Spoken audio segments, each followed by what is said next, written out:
Welcome to The Better Part. Thank you for joining us. Today we will be meeting with one of the leading Cupertino service clubs. Have you ever considered the community good works that these clubs do? Stay tuned to find out. Welcome to The Better Part, a program by and for seniors and devoted to exploring the many facets of those better years of our lives. The name of our program is inspired by a quotation from Robert Browning. Grow old along with me, the best is yet to be, the last of life for which the first was made.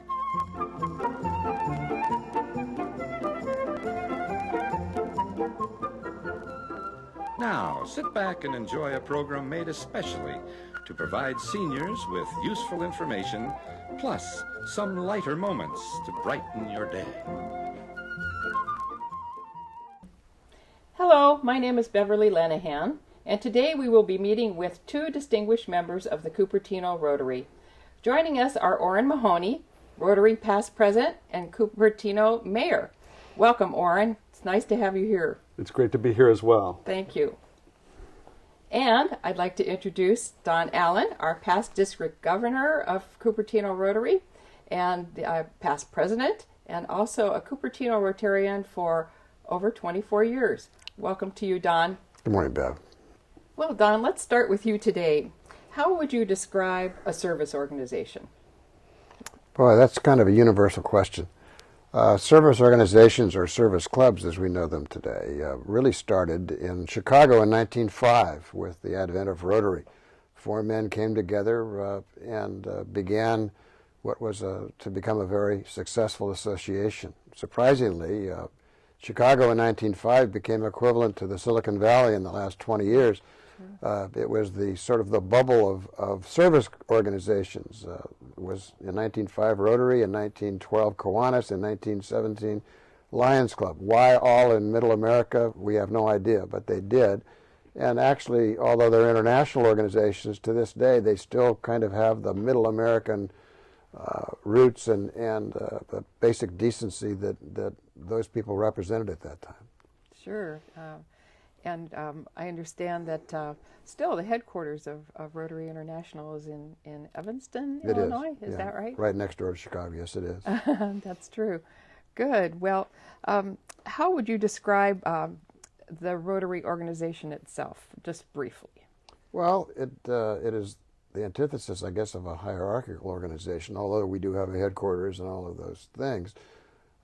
Rotary has a group of tiers as far as management is concerned, but for our purposes, you have a Rotary Club, and then you have districts and zones, and then the international organization, all of which are run democratically. All activities and the official driver of Rotary is in the clubs. And so really everything we do starts here and then moves up rather than coming the other way. Which really sort of empowers the membership, doesn't it? I'd like to think so. Well, I like that idea. That sounds like it can really work. Well, how many Rotarians are there worldwide? Over 1.2 million, believe it or not. My goodness. And probably in every country we could name today. Over 200 countries in the world. There are still some places that does not have Rotary, dictatorships and others. But in the main, it's really sort of followed democracy around the world. Wonderful. I think once people catch on to serving and the benefit that can bring to a community, it does happen, doesn't it? Well, surprisingly enough, the concept of service and volunteerism is very much an American attribute. And we've managed to spread that around the world with a lot of the other good things that we do. Rotary certainly didn't start with the intent of doing that. It's sort of been a byproduct of what service and helping our fellow man is all about. Oh, great. Well, good. Thank you for that. Orrin, I'm going to ask you now, how long has Cupertino Rotary been in existence? What's a little bit of its history? Well, so Cupertino Rotary, coincidentally, has been in existence as long as the city of Cupertino has been a city. Both were founded in 1955, probably not completely coincidentally. Like many Rotary clubs, new Rotary clubs, they need a sponsoring club. So in our case, that was Sunnyvale. And I guess when the city came together, at least they thought, or some of the people that may have already been in the Sunnyvale Club said, this is the time to have one in Cupertino. And one of the interesting anecdotes of that is that one of the founding members of that is still in the club. So he's been there 54 years and My is still goodness. and is still pretty active. So we have a broad range of people in the club. So you must have had quite a celebration when you got to 50 years then. We did. We, as Don mentioned, it was actually coincidental with Rotary International's 100th year celebration. So we were celebrating a couple of things together. And as you'll remember, we joined with the City of Cupertino and Chamber of Commerce to kind of have a golden jubilee for all of the organizations at that time. For the city, it was a big celebration, and obviously for Rotary too, Right. for Cupertino Rotary. Well, how many members were there way back then? Well, there were 25 to start, and we've grown faster in the City of Cupertino. It's grown as well.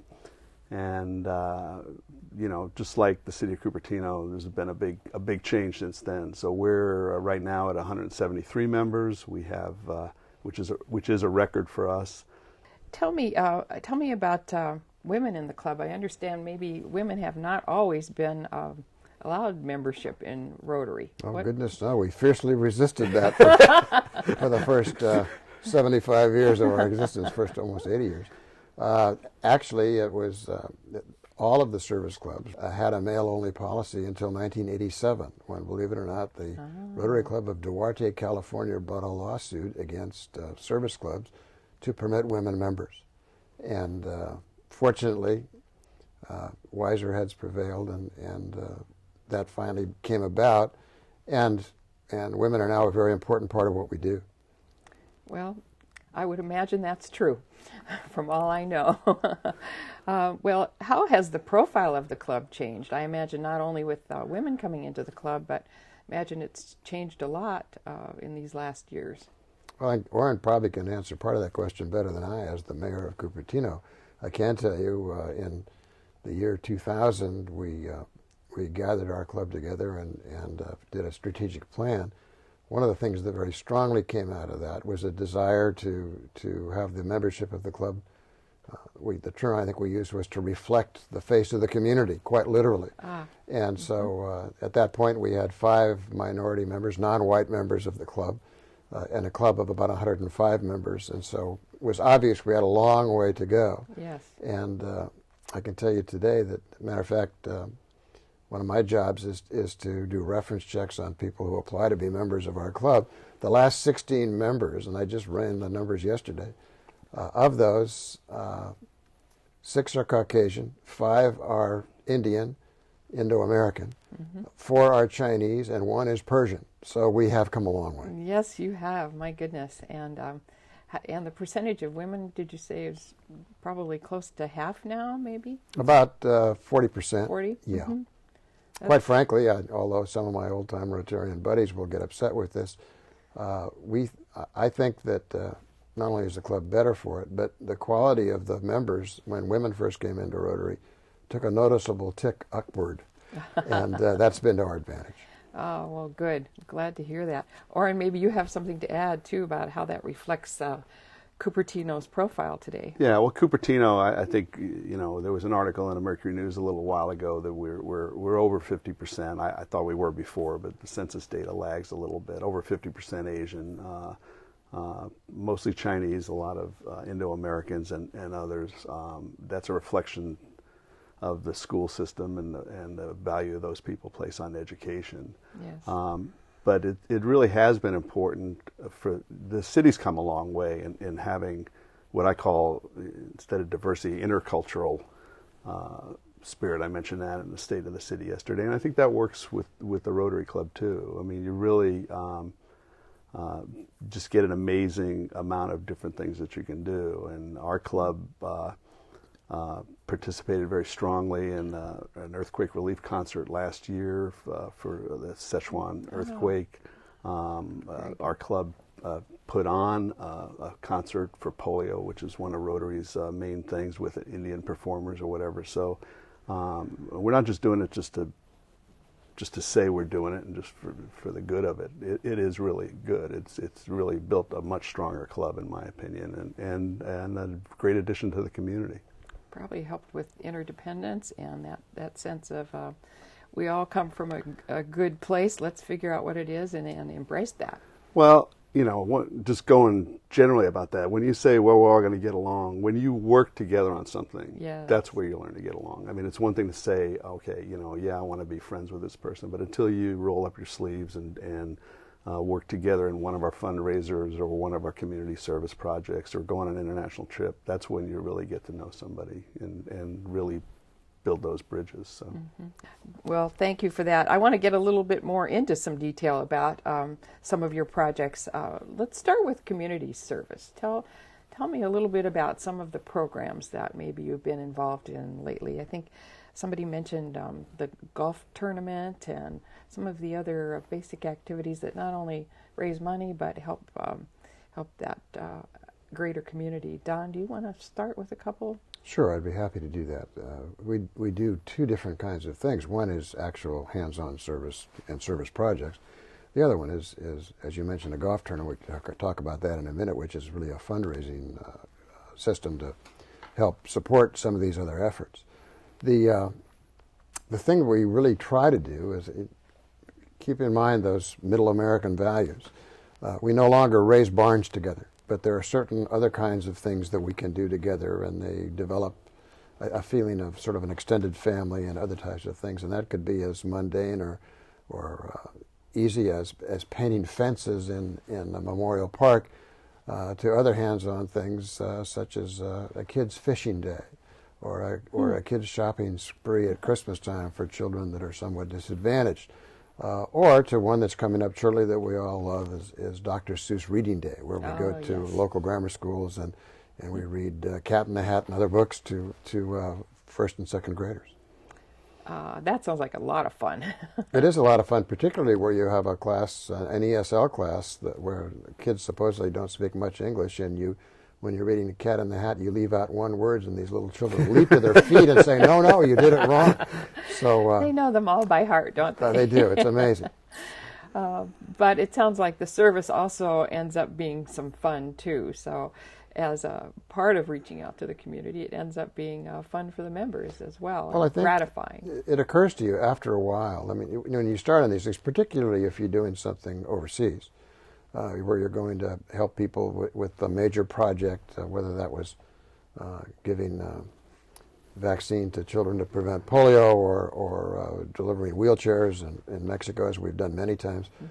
You always go to these events sort of feeling like you're doing something, it's a noble act. You feel good about yourself, almost pat yourself on the back. And then when you're coming back from wherever that location is, usually in the middle of the night on an airplane over the Atlantic or the Pacific, and suddenly it hits you. It's rarely what you've done for them. It's always what they do for you. And it is a sense of doing good in the world and feeling good about yourself, yes, but it's also a way to build relationships, and it's not a common laying on of hands in a biblical sense, but it's very much in the tradition of raising the barn together and developing friendships that will last you a lifetime. Well, and to use that phrase, making a difference, really, that's very satisfying deep down, isn't it? It really is, yeah, and sure. I don't think any of us recognize what this wonderful byproduct would be. Isn't that true? It is. Well, not when we start out, but boy, as you say, when you reflect, you can see what a difference it makes to your own well-being, for sure. Well, it has in my life. I'm sure it hasn't with most other people, too. I mean, well, one of the interesting things there, Rotary has an international convention every year, and I've been to a couple of them, but the first one I went to was up in Salt Lake City a couple of years ago, and Bill Gates Sr. Was one of the keynote speakers, and as the head of the Bill and Melinda Gates Foundation, and his view was very interesting, which is there's a lot of projects in the community, like the equivalent of a barn raising. You want to build a playground or something, something that needs to be done in a community. We're going to have some projects in our new park in Cupertino that Rotary is going to be participating in. And you raise some money. If it takes money, you get some organization, you get some people out there, and you do it. But there's lots of organizations that can do that. I mean, there are many other organizations that can do that kind of thing. When the project is not a local project, when it's a water system in Africa, if it's the Children's Hospital in Chile, if it's one of these other kinds of projects, that's a completely different thing. I think it's unique that Rotary has that ability to connect, the resources there and local people where your money's being spent right and whatever, with the resources here, which is often more, we're financially as a country better off than almost any of the places where we're doing these projects. So I think that's, if not unique to Rotary, certainly something we excel at, that connection between all the different Rotarians to make a difference, not just locally, but around the world, and the infrastructure, if you will, to do that. And then, as Don said, it's not just the infrastructure, it's the personal relationships. Many of our international projects, we connect back with people and have, virtual long-term partnerships with. So, that gets to another important dimension of this, isn't it? The collaboration that happens. I think I read recently in the Cupertino Courier about an Operation Snowflake that was done locally. Could you describe that for us, Oren? Well, there's a perfect example of doing good and having fun. So this was the idea was created by one of our Rotarians a few years ago, and that's the way most of these things start. Somebody gets an idea, somebody personally champions something.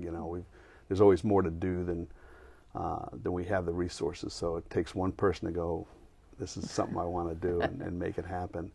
There's a camp for children with disabilities. It's up in the mountains just outside of Cupertino, or in our extended sphere. And we've done some other things with them. We had done a project a few years ago. As Don talked about the golf tournament. It has a major beneficiary. It raises money for a major beneficiary every year, and that camp was the beneficiary that we replaced all the beds in their operation.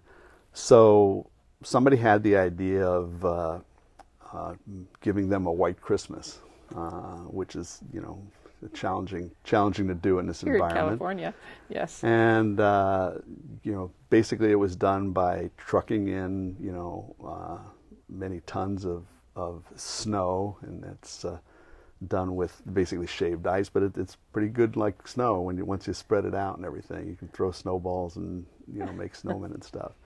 And we did that 2 years ago, and it's a tradition now. So that's become one of our, like Dr. Seuss reading and some of the other things. There's some one-time projects you do, and now that's pretty much a tradition. And people love to go up and take the snow and spread it out and watch the kids come out and create a sled for them. It's just a terrifically good feeling type of event. Sounds very joyful. Very joyful. For sure. Oh, well, and I imagine it's becoming an annual event? It is definitely becoming an annual That's event. It's wonderful. kind of grown now. Again, with partnerships, we partner with a couple of different organizations there, and it's just grown. Well, I want to move on and just talk about maybe one of the more memorable international projects that you've been involved in. Didn't you go to China? Well, I've been, I think, 8 different trips. So my first one was to Chile, and where we ended up building an intensive care unit in a children's hospital, or funding, I should say, and again, strong partnerships, starting with our club and Rotary International, but then building with the some other local organizations here to have it in the end be the equivalent of $1 million project. Oh my goodness! That started with several $1,000s from our club. And it's to this date still saving over 100 children's lives a year. But as you mentioned, more recently, I've gone the last 3 years to China. There's an organization that we partner with there called the Shinshin Educational Foundation that builds schools in China and libraries now. And part of that is going on trips there. I've been to 7 different provinces in China, which is more than most of my Chinese friends have been to. But it's great. Again, it's just not only are you doing good, but you're getting a sense of these different countries and what's going on. You and I went to Colombia, and I walked away from there with a completely different view of Colombia and where they are today. So it's not just the good works; it's what you bring back as experiences as well. Well, Don, share with us a little bit about your passion for this polio project that Rotary does. Well, I had polio when I was a kid, so I guess I have a dog in the fight to get rid of polio. But in the year 2000, I was fortunate enough to be able to go to Ghana in Africa, Southern Africa, and participate in an NIDS, NIDS Day, National Immunization Day, literally placing polio vaccine in the mouths of infant children. And talk about doing something that changes your life. It certainly did mine, and it was an absolutely wonderful experience. People who have never seen you before trusting their infant children to you to put something in their mouth, but they believe, because I had on a T-shirt with a great big Rotary emblem on it, that I was doing something good. And while they wouldn't necessarily trust a perfect stranger, I guess if the stranger showed up in a Rotary shirt, he's in business. And we gave vaccine to 400,000 children on one Saturday morning, one day in August. It was a remarkable event, and indeed one of Rotary's big initiatives is to get rid of polio around the world. We've started this effort in 1985. There are only 4 countries where polio is still endemic. And we think that we will manage to banish polio. It's the second disease ever to have that happen after smallpox, and that should happen in the next couple of years.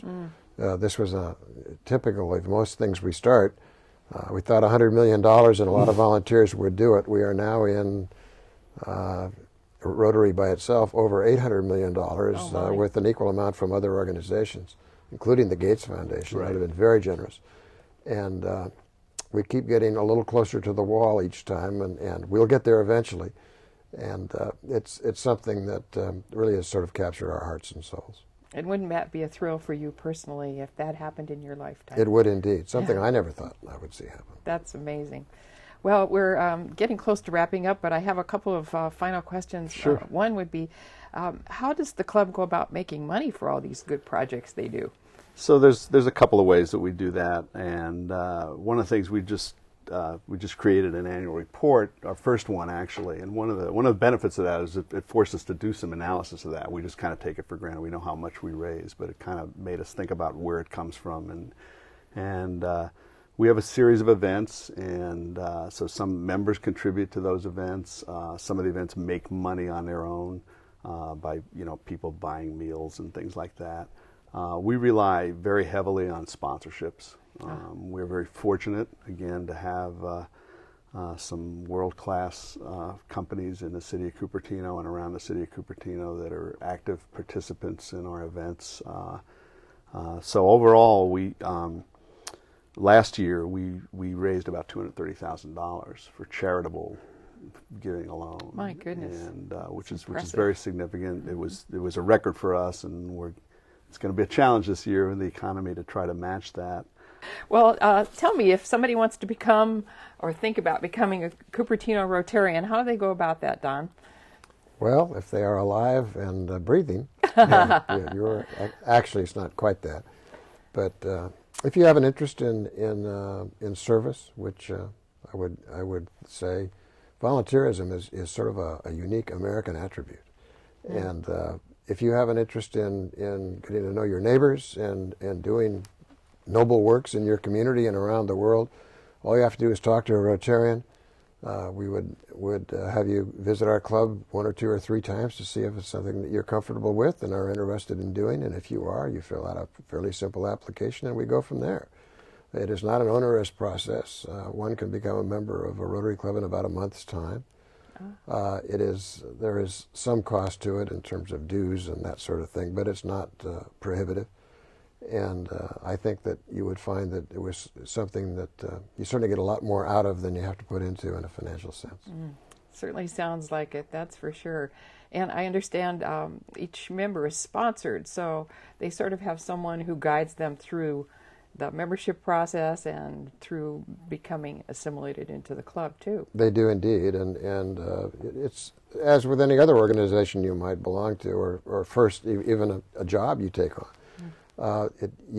If you're going to be effective at it and enjoy it, you need to get into the flow of things. Yes. And your sponsor will help you with that, and we actually even assign you various tasks to do. One of those is visiting a nearby Rotary Club. Another one might be as simple as leading a flag salute at a meeting.